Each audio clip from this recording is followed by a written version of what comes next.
What up, everybody? This is your boy Dedrian from House of Wrestling, and this is my review for the May 17th episode of AEW Dynamite. Like, share, comment, subscribe, hit the notification so that way you're notified when the House of Wrestling drops its latest content. Follow me, Dedrian180, on TikTok, Twitter, and Instagram.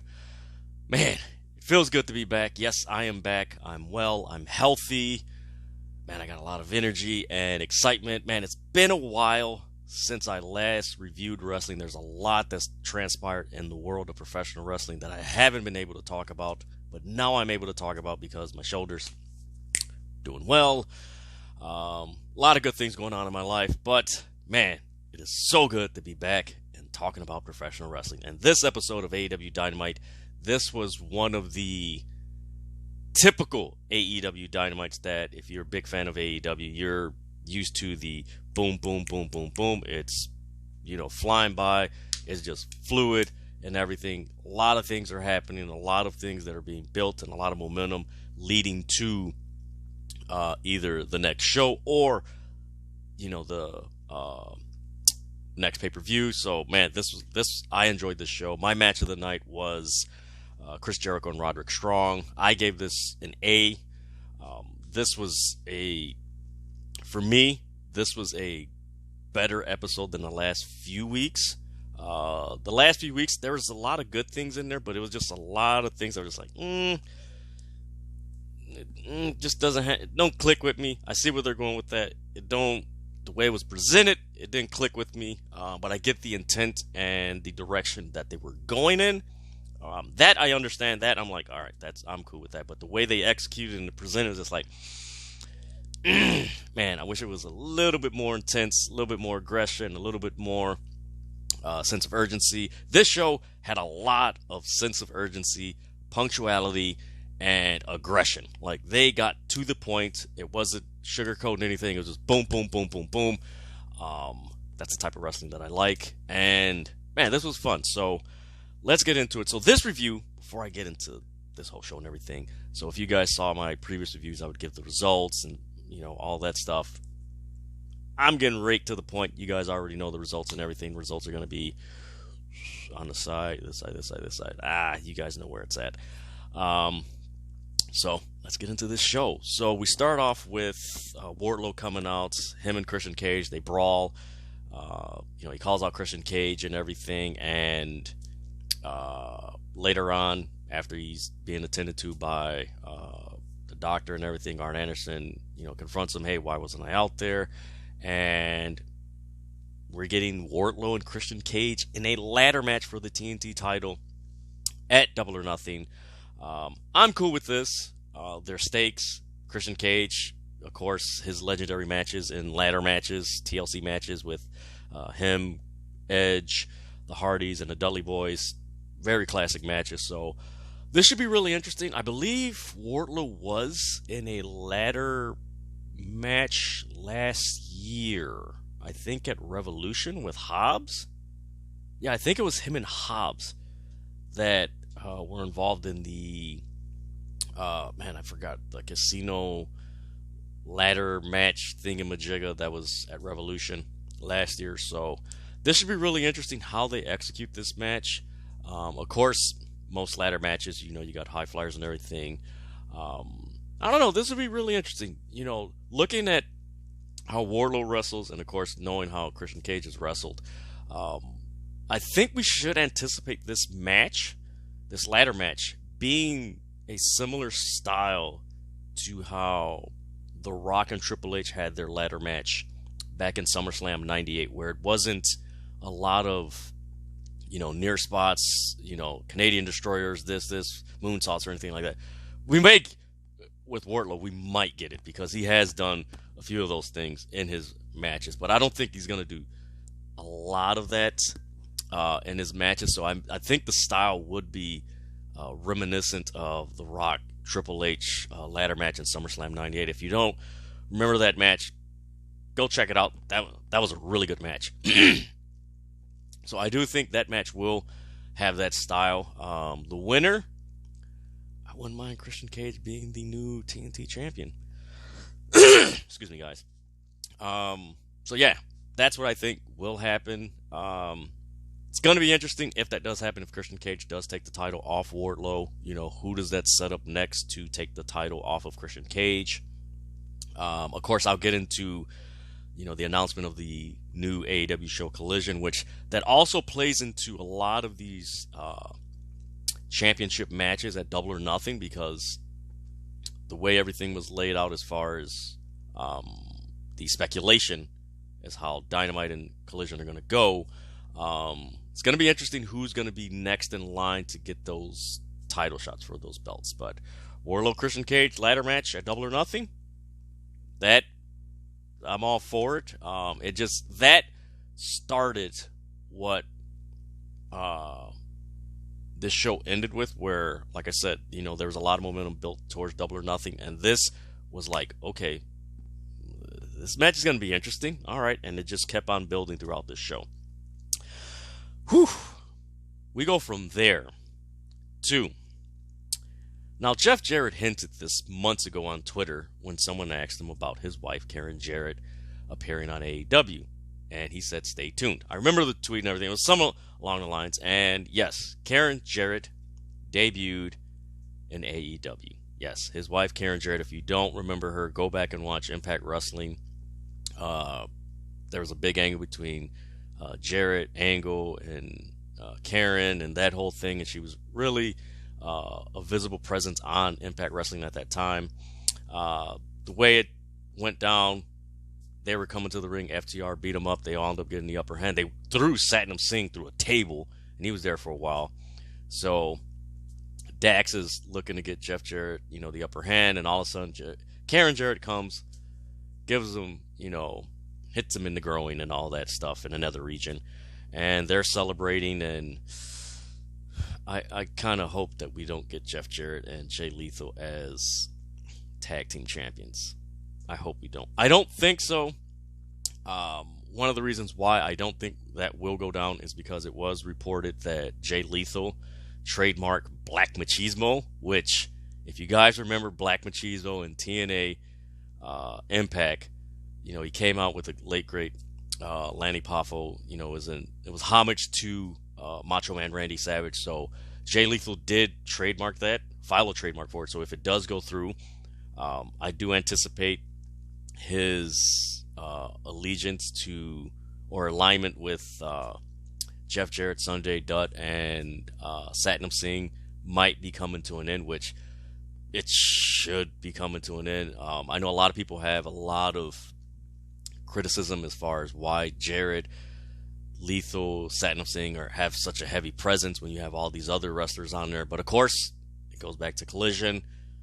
We should see some things laid out and everything. But yeah, I don't think they will win the titles. It would be annoying if they won the titles. It would be like the Honky Tonk Man winning the Intercontinental title over Ricky Steamboat back in the day. That type of annoying. But so far, Jeff Jarrett has been very good as a heel. Like, he's been one of the best heels in AEW. And, man, to the T, textbook, like, if you know the crowd doesn't like you, he plays into it. And he does it in such a simplistic form that you sit back and you're just like, man, I should be taking notes on this because this is pretty cool. And now you add on the element of Karen Jarrett with the group. I don't know, maybe there might be a split between Karen Jarrett, Jeff Jarrett, Karen, and Lethal, Sanjay, and Satnam Singh. I don't know, we shall see. But yes, Karen Jarrett debuted in AEW. We'll see where this goes. It kind of goes along the lines of, again, the Collision, the new show Collision debuting June 17th on Saturday. So that should be really interesting. But no, we'll see where this goes. Then we go from the Outcasts. They defeated Britt Baker and Shida. Jamie Hayter was not cleared to wrestle. This was supposed to be a 6-woman tag and wound up being a tag team match. So yeah, they won by spraying Britt Baker in the eye. Later on, Renee Paquette caught up with Toni Storm, and she issued a challenge for Jamie Hayter to or for the AEW Women's Championship at Double or Nothing. So we are getting Jamie Hayter, Toni Storm for the AEW Women's Championship at Double or Nothing. That should be a very physical, aggressive, intense match. The matches that these women have had have been very physical, man. Those lariats that Jamie Hayter issues, the running hip thrust that Toni Storm gives. I believe Jamie Hayter does one. She does a running knee thrust. So that should be a really good match. That match. I know people are kind of like, well, the card. I believe that match might be in contention for match of the night because those women are going to deliver in the ring, and we might get. Here's something to think about. We might get a title change at Double or Nothing. That might be the title that changes hands at Double or Nothing. Toni Storm could walk out of Double or Nothing as the new AEW Women's Champion. That could happen. From there, we get Orange Cassidy. He teamed with Darby Allin in the night, which I love that tag team, Darby Allin and Orange Cassidy. I do believe those two. AEW should put those two together. They just have a synergy, and I believe it's because they're both quiet, but yet they're charismatic in different ways. It's weird. Orange Cassidy's quiet, but his charisma is very loud, and Darby Allin's charisma, granted he's quiet, but is very stoic. So it's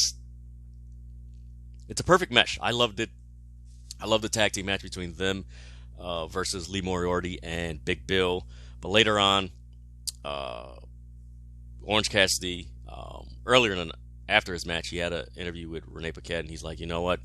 I'll open shot Double or Nothing for the AEW International Championship. Later on, Renee Paquette catches up with Orange Cassidy, and she tells him, well, there's been 20 people that were in Tony Khan's office, and they want to challenge you at Double or Nothing. He's like, you know what? I'll fight them all. So we're getting a Blackjack Battle Royal at Double or Nothing for the AEW International Championship. And yes, Orange Cassidy is involved, which... Could he lose the title in a Battle Royal without actually being defeated? That's really interesting. Are we going to get that? Is this going to set up a future feud for Orange Cassidy on AEW Collision? That could be. Could we see someone return if he wins the Battle Royal and challenge him at Collision? I don't know. That is a possibility. We shall see. The first person that comes to mind as far as issuing the challenge for Orange Cassidy for that AEW International Championship, Miro. If you can get Miro and Orange Cassidy on the first show of AEW Collision, along with all the other rumored things that have been circulating around Collision, that should be really good. That should be really interesting. I'm looking forward to this Battle Royal. Orange Cassidy, I've said it on previous reviews before. It just feels like ever since his match with Will Ospreay, since Forbidden Door in 2022, he has been on a run. He has been on one of the most consistent runs. His matches have been one of the most watched matches on AEW Dynamite. Orange Cassidy is in, he's gone to that next level. And honestly, if you really look at it, granted, this isn't taking anything away from Jungle Boy, Darby Allin, and Sammy Guevara. If he wasn't AEW International Champion, the main event of Double or Nothing, outside of the Four Pillars, should be MJF versus Orange Cassidy.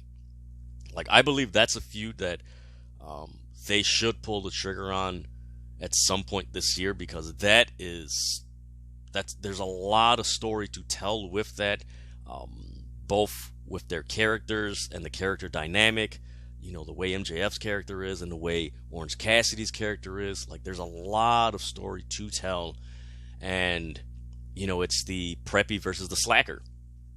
That's a story right there. So yeah, I think this battle royal should be interesting. We don't know who the participants in, which makes it even more intriguing. Like, okay, it's 20 people. Who's going to be in it? Are we going to get? I've heard on several reviews that, and this actually makes a really good sense. Like, they didn't announce that it's a casino battle royale. So, is there going to be a hidden? Is there going to be a Joker, or what have you? How's it going to play out? But man, Orange Cassidy's been on fire. He's been one of my most favorite wrestlers in AEW to watch. His matches have been stellar. He has delivered in every match that he's had, and he's just been consistent. And not saying that other wrestlers aren't consistent, but his match quality has always been consistent, and the engagement of the crowd in his matches have been as low as consistent to like very rowdy and engaged, over engaged, if there's such a thing. But no, I really like Orange Cassidy, and I really like what's going to happen with this battle royal. I believe this is going to be another thing just like the Tony Storm Jamie Hayter match, which should have a lot of interest and intrigue into this pay-per-view, where it's like, okay, this Memorial Day, Vegas, granted, going there, and of course, there's been, reports, as far as the ticket sales haven't been what they were last year. Of course, Memorial Day, Vegas, the prices are going up. So hopefully this year would possibly be the last year that they do Double or Nothing at Vegas. I would like it if they went somewhere else and did it, give it a break, make it easier for people who may want to travel on Memorial Day. Go somewhere else where it's more affordable, where it's not as pricey as Vegas during Memorial Day weekend. So we shall see if Orange Cassidy walks out of Double or Nothing, the AEW International Championship. We shall see. Then we go to what I consider the match of the night. This was, for me, this match over-delivered. I did not expect the things to transpire in this match the way they did and the way it concluded.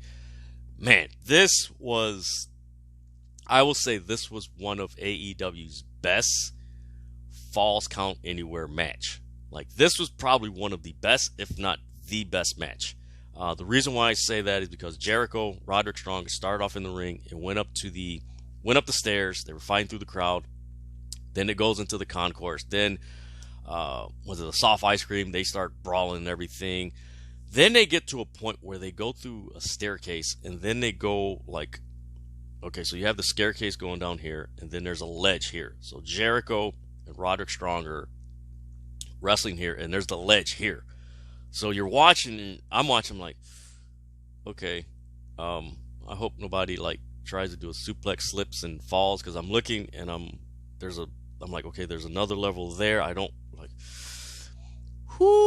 want to see an accident on live TV. And thankfully we didn't. The smart thing they did when they were on that ledge was just do chops and then kind of lay on the floor, then get back and go out. And then they headed outside the arena. So they're fighting on like this grassy area with plants and everything, and they're fighting, and then Jericho, he still has ice cream, and he's trying to go back into the arena, and right behind him is Adam Cole. Now, if you guys know the stipulation, Adam Cole and JS were banned from the arena. Technically, Adam Cole wasn't in the arena. He was outside the arena, so that was cool, and he just started beating up Jericho, gave him the running knee, and Roderick Strong pins Chris Jericho, 1, 2, 3. That was really cool. And last week, I didn't catch it until they mentioned it this week. I was like, oh man, he did do that. So last week when Roderick Strong challenged Chris Jericho, he's like, hey, I'm going to challenge you to a Falls Count Anywhere match. And mind you, last week they had the stipulation that Adam Cole and JS are barred from ringside and blah, blah, blah. So it was really the whole, like, when you put the piece together, it's like, oh my God, this makes so much sense. Like, this is really brilliant. Roderick Strong challenged Chris Jericho to a Falls Count Anywhere match So his buddy, so he can lure his buddy's opponent outside the arena, so his buddy Adam Cole can beat the hell out of him. Perfect. Like that's one thing that I'm noticing about AEW in the last couple of months.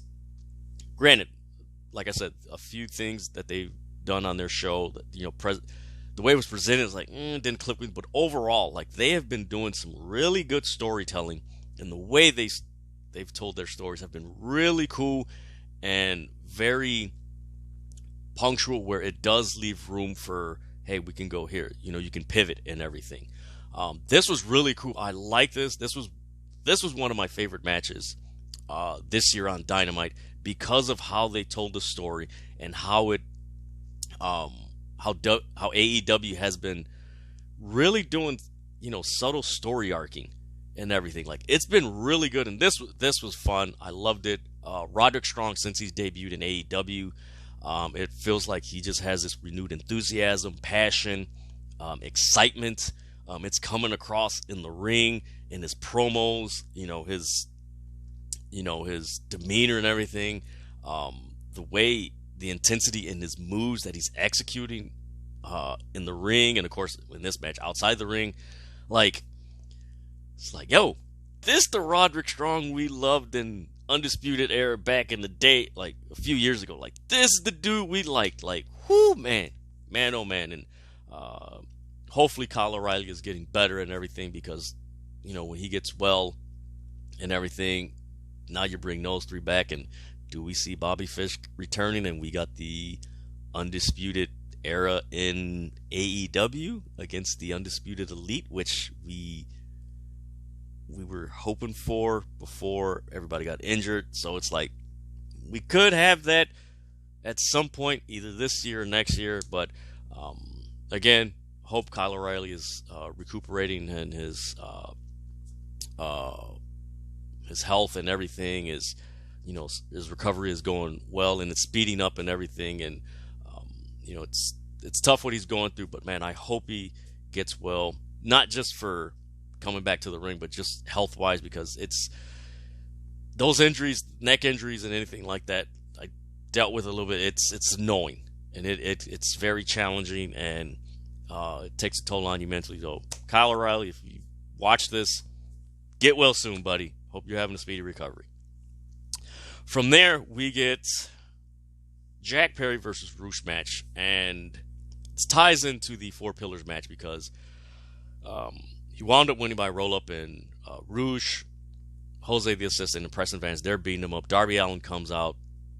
They start brawling, but then they get the upper hand on Darby Allin. Sammy Guevara comes out, and this crowd, and I do have to mention this crowd, I believe it was in El Paso, Texas, or something like that. Correct me if I'm wrong. Comment below what city it was, but this crowd made this show. Like, this was a really good show executed by AEW, but the crowd amplified what they were executing. And Sammy Guevara, the whole night, like, the times he appeared, like, he was getting a babyface reaction, and he came out and he made the save, and he looked at Jack Perry, and then he looked at Darby Allin, and you kind of get this, like, okay, so you got two baby faces, and you got Sammy, who's turned into a baby face, against your ultimate heel in MJF. And it's like, this is going to be a really good match. And looking forward to that match. So we shall see if Sammy Guevara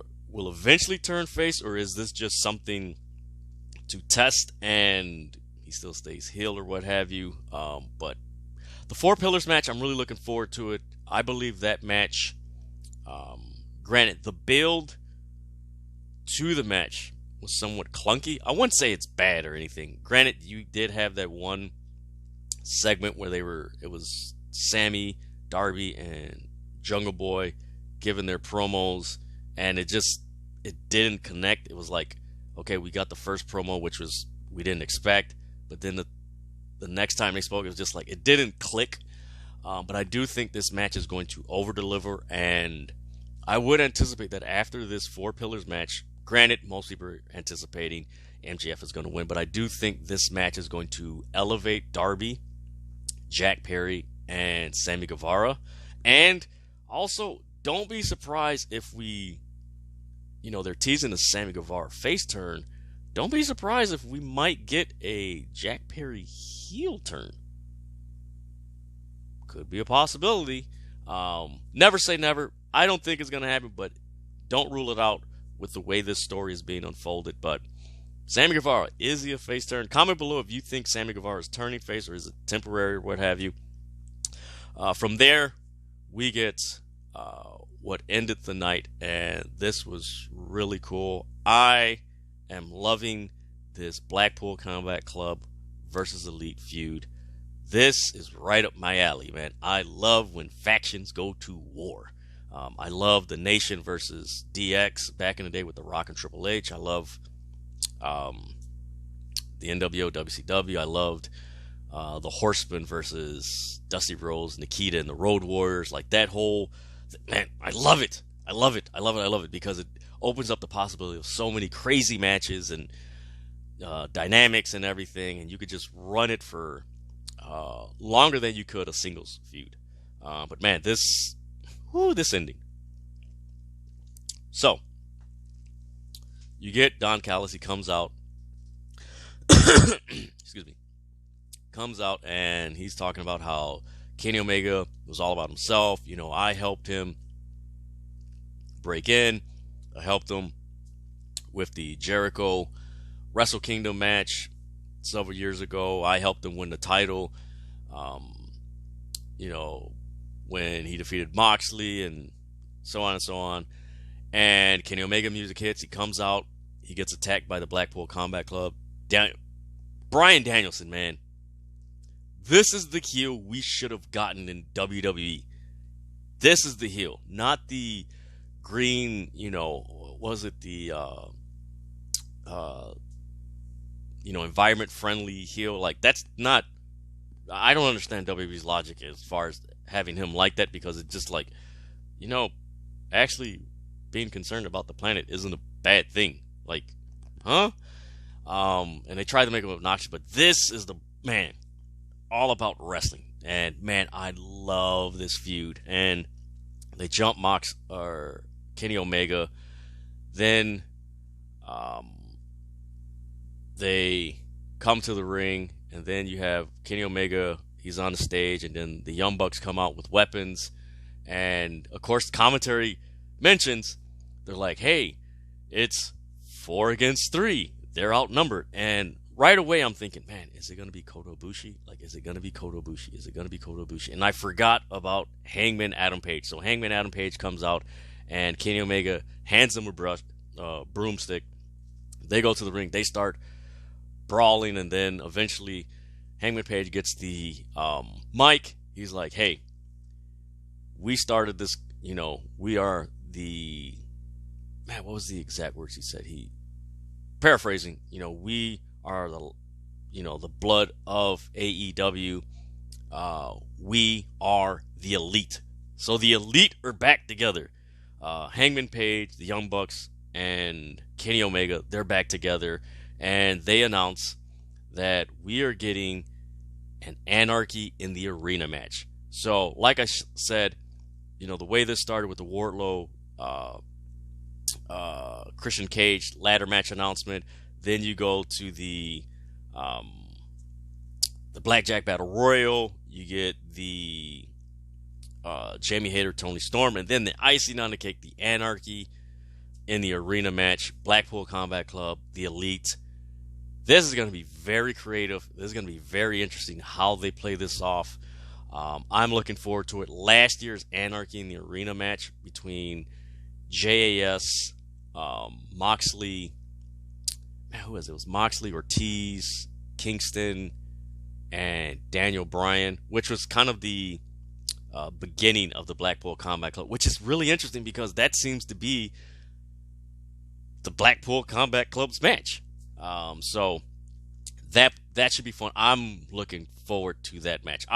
All the guys in that match I am huge fans of, and man, that's going to be a fun match to watch at Double or Nothing. And man, kudos to that the custodians at the arena and the arena security.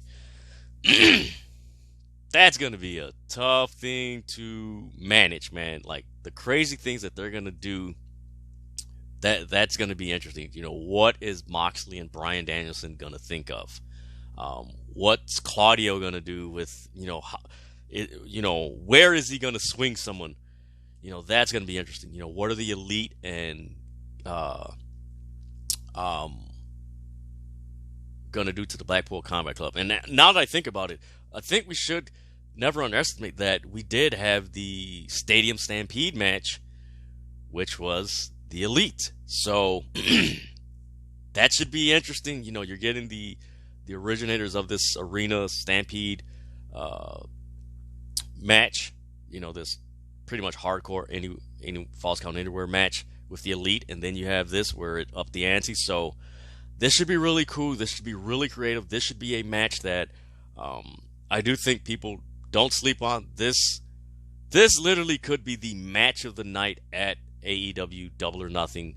Double or Nothing's a couple of weeks away, so I would, if you're looking for something to watch on a Sunday right before Labor Day, or not Labor Day, Memorial Day, watch this. It should be fun. It should be, man, you should have a lot of fun watching this. This should be fun. This should be very fun, and man, I'm looking forward to it. So the Elite are back, better than ever, and let's see where this goes. Also, we do got to keep in mind that you have the Elite reforming. You got Adam Cole and Roderick Strong as faces. At some point, when do these two come back together? That's going to be interesting. But last but not least, and I left this for last because this is pretty much dominating the headlines in as regards of AEW. Tony Khan announced that AEW Collision, which will debut June 17th, on a Saturday, 7 p.m. Central on TNT. It's going to be a 2-hour program. I'm looking forward to it. I miss having Saturday wrestling. I know a lot of people have been saying that, oh, well, it's Saturdays, people don't watch, trust me, somebody's going to have this on. A lot. You'd be surprised how many people miss Saturday wrestling. Anybody that's over the age of 35 and up, they saw Saturday wrestling. It wasn't something that was abnormal. It was something normal. And, of course, I know that, there's a lot of restaurant establishments that have multiple TVs and, that have sports on. They're going to have wrestling on. So don't be surprised, by the numbers that they do. The numbers can be anywhere between 700,000 to 900,000 on a Saturday. Not bad, with, the possibility of competing with, a lot of UFC events, possibly, more than likely WWE, a few WWE pay-per-views, of course, football season and stuff, college football season. So, it's going to happen. You're going to compete with anything nowadays because everything is just all about sports. So I'm looking forward to it. Funny thing about this announcement that Tony Khan did, and I caught it right, I was like, man, they're stretching this out. He said next week they will announce the location, which it's been rumored for several weeks now that the debut episode of AEW Collision on June 17th will be in Chicago at the United Center, and it is, I wouldn't even say heavily speculated. It is massively speculated that CM Punk will make his AEW return at this debut episode. We'll see how this plays out. Of course, they've been mentioning, a hard roster split. Some wrestlers would be on Collision, some wrestlers would be on Dynamite. I don't mind it for the simple fact, if you guys been following me with the tail of the tape and, how many wrestlers they use and stuff like that, which is pretty daunting to do. AEW only uses like 48% of their wrestlers. They have a roster of like 143, 44 wrestlers. And on an average Dynamite and Rampage, because they tape the shows together, they're using only around 60 to 70 wrestlers. So that's literally half of the wrestlers they have on their roster. So another 2-hour show. That other 70, they can be utilized there, and a lot of storylines. We saw Andrade El Idolo. He posted something on the AEW TV Instagram account or social media account. So he's on the poster. Miro's on the poster. The champions are on the poster. Looking forward to it. And man, 2 hours of wrestling on a Saturday. That's gonna be dope, man. And also, I think people need to not underestimate the fact that Saturdays more people are more inclined to go to events than during the week, like a Dynamite. And I'll make another video about that later on. But I'm excited with what AEW is doing. Like I said, this does feel like as we approach Double or Nothing, that Double or Nothing is like a season finale almost. It just feels like things are wrapping up, and that there's going to be a new season and a new direction of stories that are being told and wrestlers being featured on AEW television. So I'm looking forward to it. Let's see what happens. Rampage, I'm looking forward to seeing what's happening on there. And I'm excited about AEW Collision because, man, if it's in Chicago and it's at the United Center, man, I am going to try my best to be in that arena, man, because it's going to be fun. But that is my review for the May 17th episode of AEW Dynamite. Like, share, comment, subscribe, hit the notification so that way you're notified when the House of Wrestling has dropped its latest content. I am Dedrian Cologne. Wrestling fans, let's just have some fun because everything in professional wrestling is picking up.